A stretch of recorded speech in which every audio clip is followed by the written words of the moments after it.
Nouvelle de dernière heure en provenance des Nations unies, le Conseil de sécurité vient d'approuver une mission internationale d'1 an en Haïti qui sera menée par le Kenya. L'objectif serait de rétablir l'ordre dans le pays en proie à la violence des gangs. Depuis le début de l'année, au moins 2400 personnes ont été tuées, 900 personnes ont été blessées et 900 personnes ont aussi été enlevées. 200 000 Haïtiens ont aussi dû fuir leur maison pour échapper à la violence. Alors, qu'est-ce que les Nations unies peuvent faire pour soutenir Haïti? D'abord, Kirlande, première réaction, est-ce que vous croyez que c'est une bonne chose, une bonne nouvelle qu'il y ait le feu vert comme ça à une mission de sécurité en Haïti? D'abord, ce n'est pas une surprise. On attendait cette mission-là. Est-ce qu'elle va être accueillie avec joie? Ça m'étonnerait parce qu'elle était déjà questionnée, critiquée quand on avait annoncé. De toute façon, toute intervention militaire en Haïti, celle-là, même si on ne l'appelle pas comme ça va être une intervention militaire quand même onusienne en Haïti. Elle va être controversée, elle va être contestée. Donc, d'abord, parce que ça veut dire qu'à cause des 30 dernières années d'expérience qu'on a eu négatif en Haïti de la présence de l'ONU. Deux, le nouveau joueur, c'est l'aspect surprenant, c'est que ce soit le Kenya qui va piloter cette mission-là. Et ça génère beaucoup d'inquiétudes pour les Haïtiens en Haïti. La première chose, parce qu'on n'a pas de relation, les Haïtiens n'ont pas de relation avec le Kenya. Il n'y a pas de présence kenyenne en Haïti, même si les Haïtiens sont des descendants africains, on parle plutôt de la côte ouest. Donc, il n'y a pas de représentation haïtienne au Kenya. Il n'y a jamais eu de représentation kenyenne en Haïti. Il n'y a aucune relation diplomatique entre les deux pays. Donc, il n'y a pas de culture partagée non plus.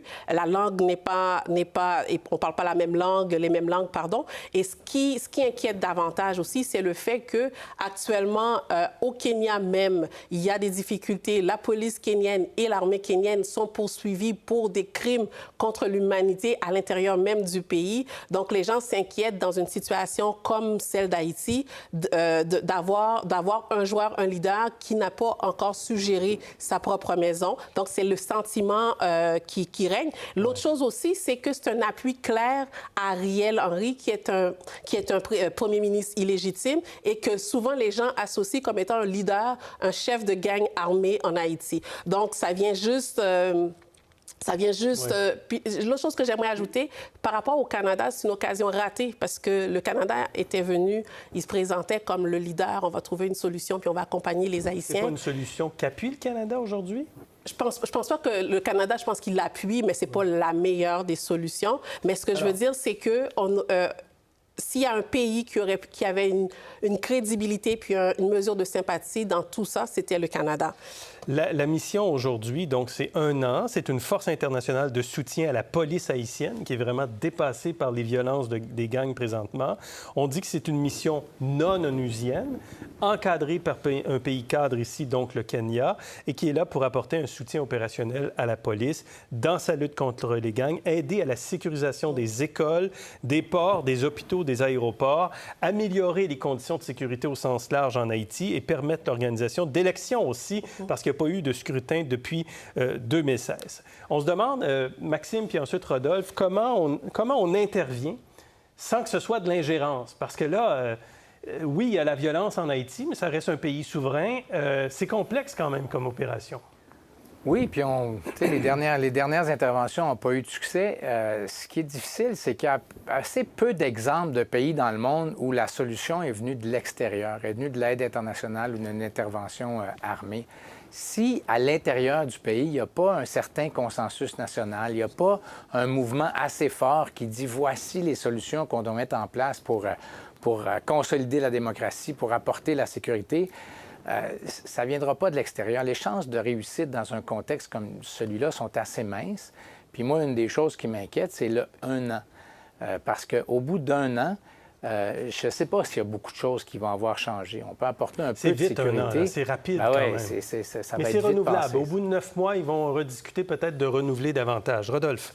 Non, écoutez, c'est une décision très difficile. Il n'y a pas de bon côté. J'aimerais pas être au ministère des Affaires étrangères en ce moment concernant ce dossier parce qu'il n'y a pas de bonne solution. Il n'y a pas de consensus, comme Maxime vient de le dire. Il y a un gouvernement qui n'est pas 100% légitime parce qu'il n'y a pas eu d'élection. Et d'un autre côté, comme Maxime l'a dit aussi, faut qu'un peuple, pour aider un peuple, il faut qu'un peuple cède lui-même aussi à la base et qu'il y ait une volonté. S'ils n'arrivent pas à établir un certain cadre de sécurité, qu'est-ce qu'une force étrangère peut faire. Et il y a aussi l'aspect qu'il y a une géopolitique qui est très compliquée. Imaginons que c'était le Canada ou un autre pays, peut-être que la Russie ou la Chine auraient été contre. C'est peut-être pour ça qu'ils ont pris le Kenya, qui est une autre partie qui n'est pas alignée, parce qu'on sait que maintenant, il y a une géopolitique très compliquée concernant les pays du BRIC, par exemple, et versus l'Occident et le G7. Donc, c'est peut-être pour ça que le nom du Kenya, on sait que le Canada, les États-Unis avaient demandé au Canada de faire des efforts, mais peut-être aussi que ça aurait bloqué par rapport à d'autres pays si c'était le Canada. La Chine qui sont membres permanents du Conseil de sécurité, qui ont un droit de veto. des Nations Unies. L'ex-ambassadeur du Canada en Haïti, Gilles Rivard, nous disait que ce qui est important, c'est le processus électoral. On l'écoute. Ce qui est très important, c'est de relancer un processus électoral qui est au point mort depuis 27 mois, soit depuis l'assassinat du président Moïse. Alors, il n'y a rien qui donne à croire que la situation va s'améliorer, à moins que cette force puisse débarquer. Et encore là, il y a beaucoup de points d'interrogation sur la capacité de cette force, sur le financement dont elle fera l'objet et qui se joindra et qui appuiera ça. C'est important qu'on relance un processus d'élection là, en Haïti? Bien, définitivement, c'est important, mais en même temps, je veux juste répondre au fait qu'il y a eu et il y a un consensus en Haïti. La société civile s'est rencontrée et ils ont fait une démarche de concertation qui n'est simplement pas appuyée par la communauté internationale. Donc ça, c'est de un.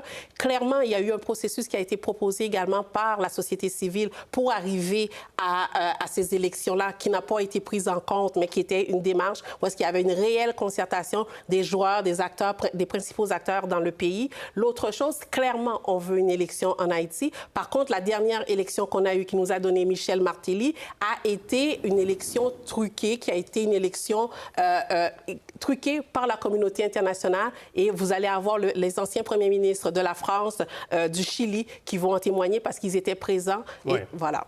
Alors, justement, faisons le rappel. De 2006 à 2011, le président, c'était René Préval.